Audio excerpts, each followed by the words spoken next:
Hello, everyone, and welcome back to the Football Chuggu Podcast. My name is Thomas Durning, and today I'm joined by my co-host, Pearse McLaughlin. Hello, Pearse.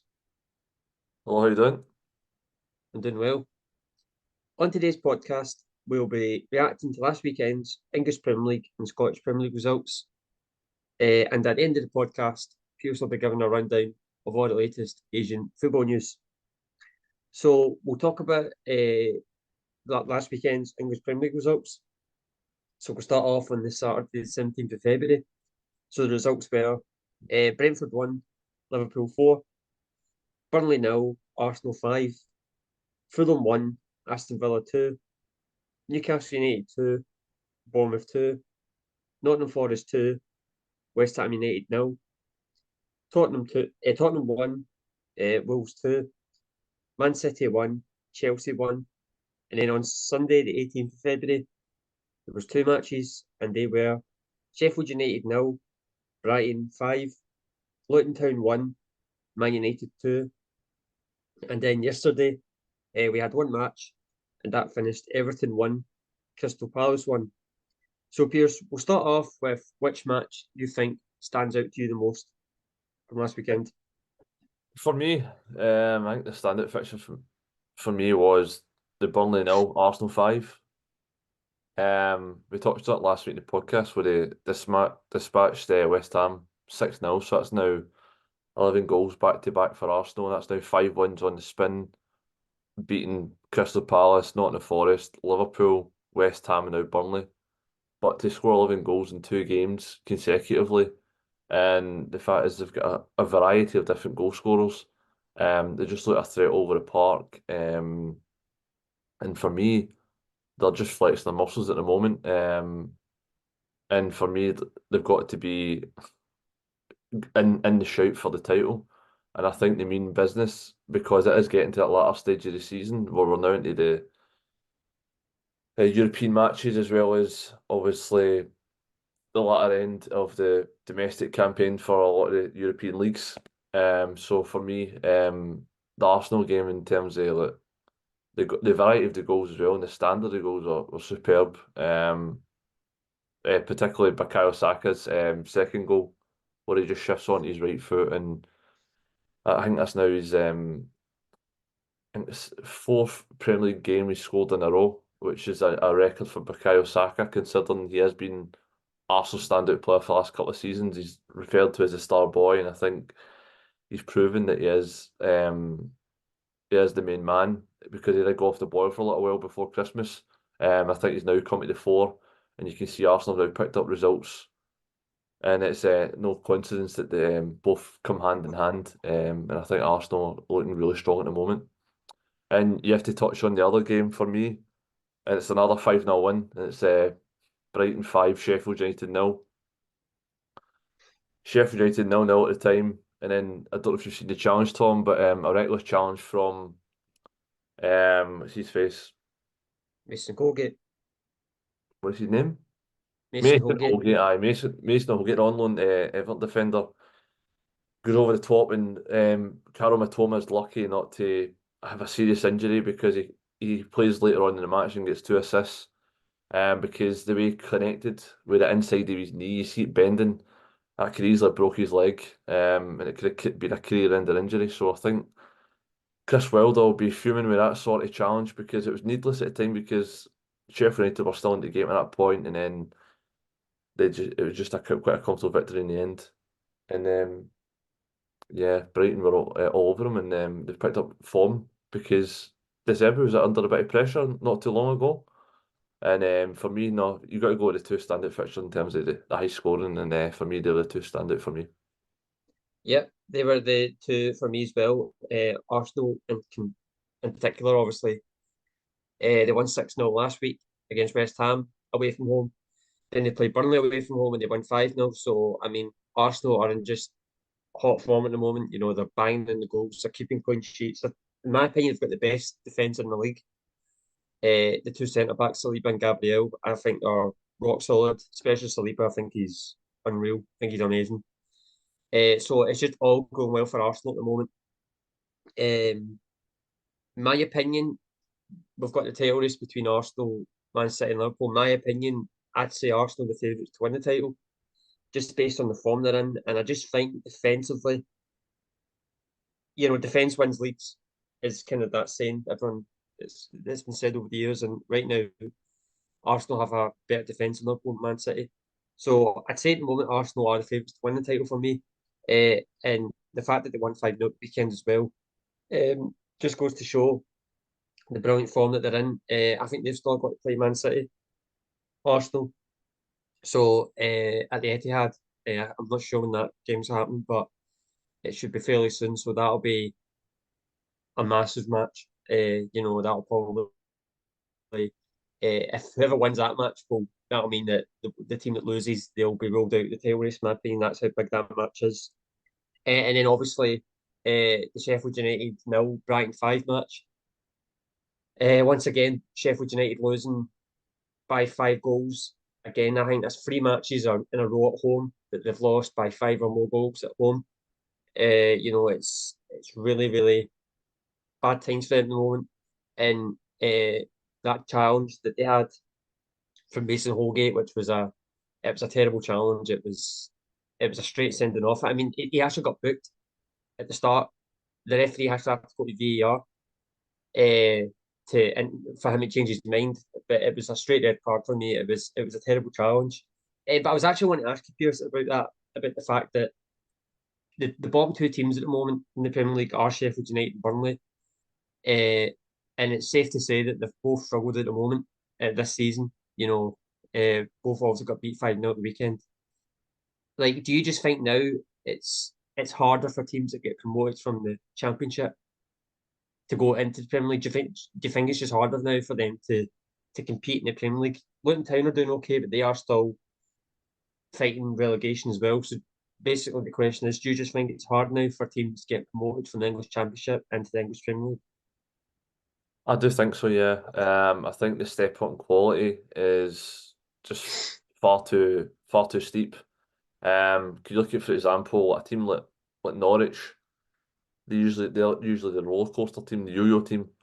They're up because their team's too good for the Championship, but then when they go to the Premier League, they're not good enough, and then when they go back down, they just win automatic promotion. So, and they're getting the parachute payments as well. So, I think that helps a lot of teams in terms of surviving, but in terms of like, if you're going up to the Premier League to try stay in the division and compete year after year, um, I just don't think there's enough quality because there's a massive gap between Championship and Premier League, and clubs need to invest hell of a lot of money, and sometimes when they do that, they overspend, and as you can see, like clubs in the past have then gone out of business. You look at, for example, Portsmouth.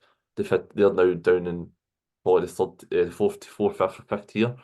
Um, yeah, Wigan have had their financial struggles as well down in the lower leagues. Um, Obviously Wimbledon in the past. Yeah, that's just to name a few. Like, in terms of like, teams overspending just to try stay in the Premier League, and it then affects them long term. So for me, it is a problem. It needs to be addressed by the governing body, the Premier League, probably the FA, because there is a massive gap. The pyramid system does work in terms of like teams have that dream where they can go from non-league all the way to Premier League. You've seen that through the Luton player. This year he's played all the divisions all the way up, which is an amazing achievement. But in terms of trying to maintain a division, if you want to go expansive, you're going to get picked off. Look at Burnley, for example. They're shooting far too many goals. They don't score enough goals, but they play a nice brandy football. And then you go the other way, Sheffield United. They're just not exciting to watch, and they're conceding far too many goals, and they don't have a Premier League goal scorer. Um, and then Luton, I think they've got the spirit. They've got a few top quality players on their side, and they always look a threat, and they're always in matches. So, yeah, in terms of, I think Luton are probably the favourites to stay up, my opinion, this year. But no, there is a massive gap between the Championship and the Premier League, and that probably needs to be addressed by the FA. Yeah, I would. It's been on my mind for a while, but like I do now think that the step up from the Championship to the English Premier League is just so much more difficult now. Um, you know, Yeah, I used to always think of it as I used to always think that the promoted teams had a good chance of having a good season in the Premier League when they just get promoted because the season before, they've won so many matches. They go into the new season with confidence, thinking, "Oh, we're used to winning. We've got that winning mentality.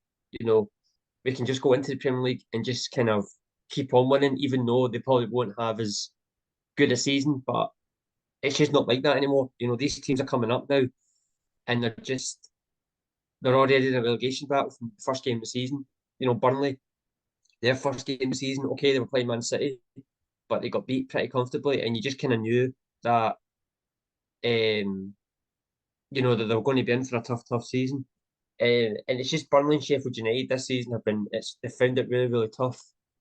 Uh, you know, they're just shipping so many goals, and it's just at the end of the day, I think it just comes down to the quality of players as well. Uh, you know, Burnley and Sheffield United just don't have the quality of players that the rest of kind of Premier League teams do.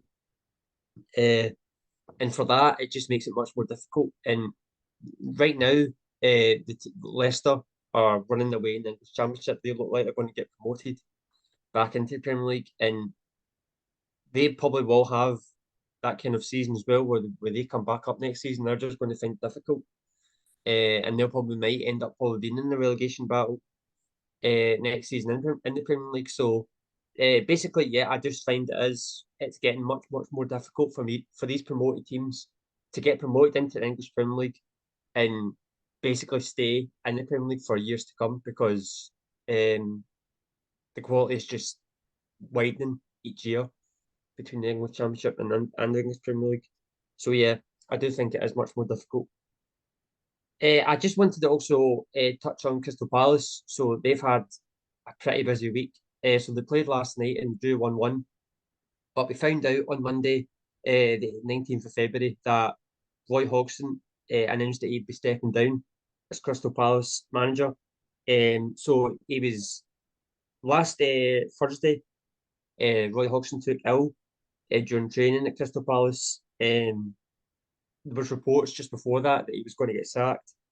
And they had to cancel the press conference.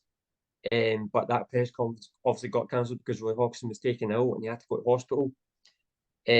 So we found out yesterday that he was stepping down, and he just said that the club's it's very special to him and it means so much to him. And the reason for him stepping down is so they can bring forward their plans to appoint a new manager. So after Roy Hodgson stepped down, we found out not that long later that Crystal Palace had appointed former Eintracht Frankfurt manager Oliver Glasner. So he now joins Crystal Palace as manager. He was in the stands last night to watch Crystal Palace play Everton. So yeah, Roy Hodgson steps down. Oliver Glasner's the new manager of Crystal Palace. So Pearse, what do you think about, first of all, Roy Hodgson, and also what do you think about Oliver Glasner? Yeah, I think I'm going to touch on Roy Hodgson. I think he's a legend of the game. When you look at his CV, it's pretty extensive. Started off in Sweden, then he works his way over to clubs like Inter Milan, where he managed Roberto Carlos, for example. And then obviously he's managed England. He managed Fulham to a Europa League final, where he lost to Atletico Madrid back in 2010. And then obviously he managed England, managed Crystal Palace for this his second spell, and he was only meant to come in as caretaker manager. He's managed Liverpool, so he's managed some top sides and some national teams and clubs that far afield as well. He's also managed in Japan as well. So he's got a pretty extensive CV. But I think his records speak for itself. He's a really good manager. And the way he conducts himself is spot on. I think he's just a proper gentleman. And I think, as you've seen, he had a successful 4-year spell in his first spell with Crystal Palace, and then he came back because Patrick Vieira was going through a difficult time, and that was the back end of last season. And you've seen the run they went on. He was only meant to be given temporary charge, and then he then decided to stay on beyond the summer, which I think shocked a lot of people. But given the fact is the record and the run he was on and the previous spell he had, you thought no brainer, just keep him on. The experience, the players will then kick on in next season. It just hasn't really happened this season. And like you say, I think obviously with his age as well, it's maybe a bit difficult, especially with his health and that. So I think it's probably the right time for him to step back and just enjoy his life and take it easy for a bit. 'Cause I think obviously we know the demands of a football manager, especially in the Premier League. You look at Jurgen Klopp, he's going to be stepping down in this season. It is a tough life, it's a tough gig. But no, I think he's done a tremendous job at Crystal Palace.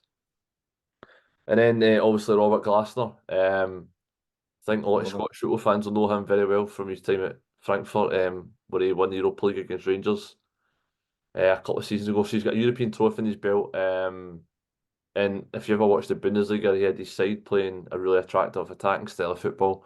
Um, I think it'll suit Crystal Palace pretty well because I'm pretty sure he played with wing backs as well. So I think the backs will be quite solid.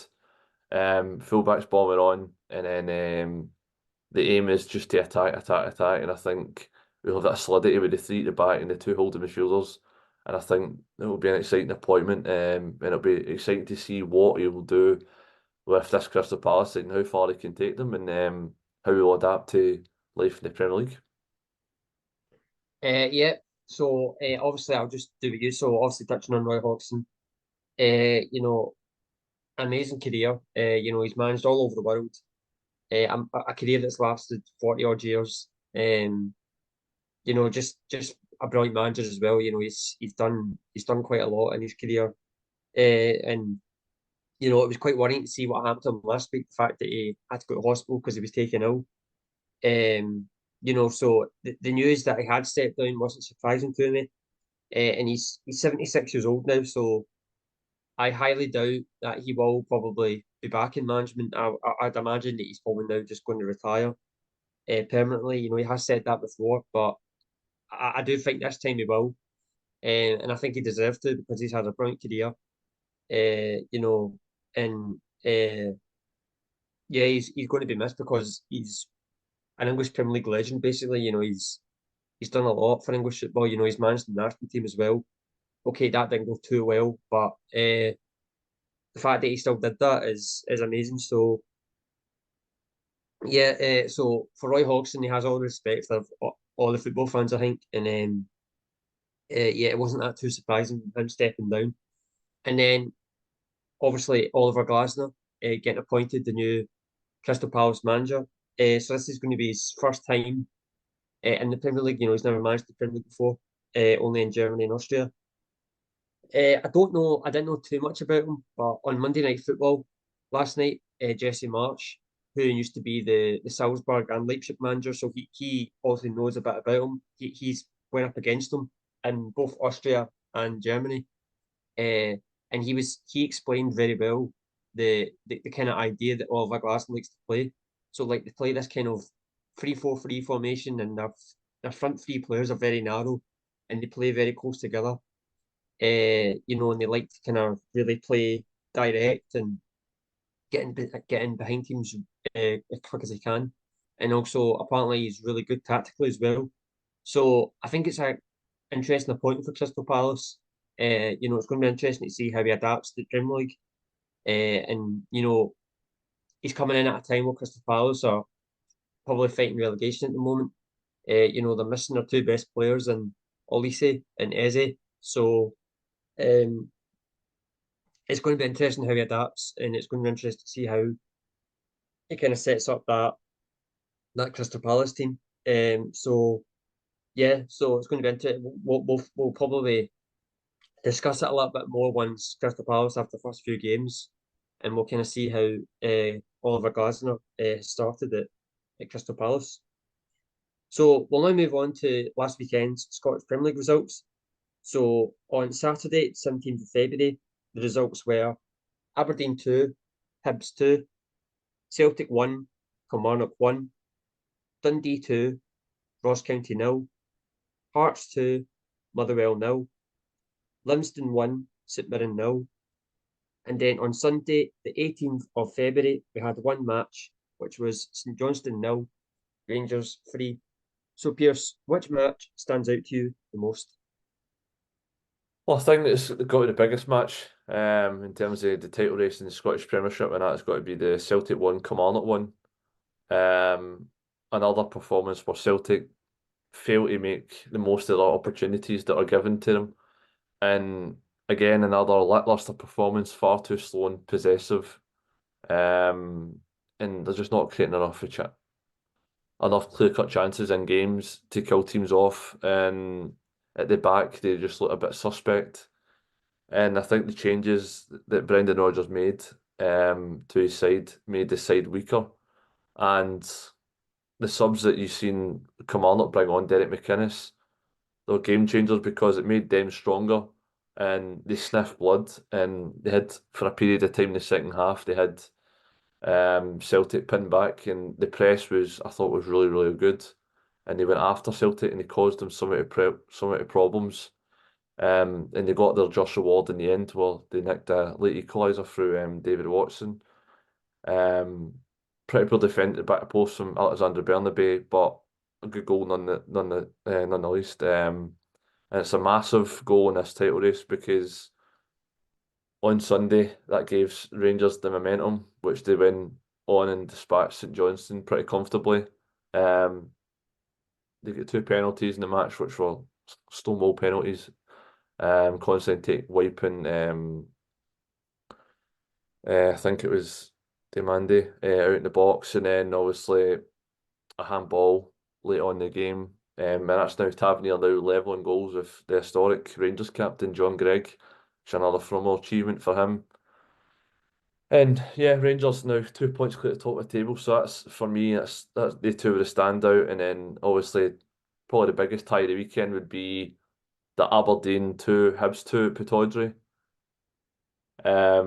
Some quality goals on show. And you've seen moans and groans in the game after Hibs took the lead twice, took the lead early on through Martin Boyle. And then obviously Devlin gets a goal back. And then obviously McGrath scores to put them 2-1 up, and then obviously Hibernian equalised later on in the game. And then obviously there's a massive appeal. Don't know if you've seen it. It was discussed at length over the weekend on Ref Watch on Sky Sports that Hibs probably should have had a penalty. Probably fairly grieved by Devlin. Yep.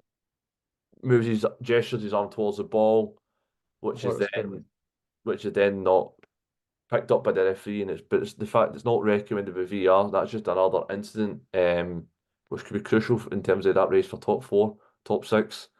So the game ends in a draw, but again, we're always talking about refereeing or VAR decisions when there was a top quality match on show where two sides were going at it, hammer and toes. And I thought it was another brilliant spectacle. So they three were the standout fixtures for me this weekend. Yep. My standout match from the results from last weekend's Scottish Premier League matches was the Rangers 3, St Johnstone 0, and that's basically because that win for Rangers moved them top of the table. So just in terms of that match, again, it was a pretty comfortable Rangers win. They didn't play I don't think they played that well, to be fair, but they managed to get the job done. They got two penalties in the match, and as you said, they were penalties. They scored They scored a good first goal with the new signing Diomande. And yet that match stands out to me the most because that moved Rangers 2 points clear at the top of the table. And yeah, I don't think they've been top of the table in the league for quite a while, so pretty significant. And obviously we've got a few. The reason that Rangers went 2 points clear was because Celtic dropped points on Saturday. They drew 1-1, as I said, against Kilmarnock, and once again, it was a poor performance from Celtic. They did have chances in the match. They scored a good goal in the first half with Kyogo. But I don't think, to be fair, that Celtic really deserved to win the match because I thought Kilmarnock created lots of chances. Joe Hart made some really good saves, and Kilmarnock scored in the last minute, which, in my opinion, was deserved because I thought that they were much more threatening in the match. But there just seems to be a whole load of problems at Celtic at the moment. And we're at the point now where I well, I don't know, this is my opinion, but I think Brendan Rodgers is under pressure now. Because he's come back to Celtic in his second spell, and I don't think Celtic have really improved at all this season. They haven't really been on really consistent at all. They had a really good 7 point lead at the top of the table, and that's now obviously gone because Rangers are now top of the table. So it's really interesting times with Celtic to see where they kind of go and how they're going to, salvage this 2 point deficit they've got between them and Rangers. So yeah, day two matches pretty significant, and it's actually quite exciting moment in the league. We've got a real title race on our hand in Scotland. We haven't really seen a really good title race in Scotland for the last few years, but it really looks like this title race is going to go right down to the wire this season, which is really exciting, and I'm really looking forward to it to see how it goes. And then obviously you just said about Aberdeen 2, Hibs 2. That was a really good match. Lots of stuff happened in that match. You were talking about the penalty, the penalty appeal when Devlin looks like it did hit his hand. In my opinion, it did hit his arm, and I thought that should have been a penalty. But yeah, that was a really good match, and they two teams aren't even in the top six in the league. You would think Aberdeen Hibs should be third and fourth place, but they're not. But it was a really good match, and yeah, that was really exciting. And then I just wanted to briefly touch on Livingston won St Mirren 0. That was Livingston's first win in a good while. It's definitely the first win in 2024 in the league. A very much needed one. And Livingston play next Ross County, who are only 3 points. There's only 3 points between them, and that is a humongous match. If Ross County win that, then Livingston are in deep trouble. But if Livingston win that, then it's just so tight down at the moment. So yeah, that was quite a significant result for Livingston, and they go into that match against Ross County next week, and that's going to be massive. So yeah, quite an interesting week in Scottish football. Quite a few good significant results, and yeah, it's going to be exciting to see where the league kind of leads to next. So for the final part of the show, Pearse will now give his Asian football roundup. Yeah, so there's been quite a lot of significant news in South Korea.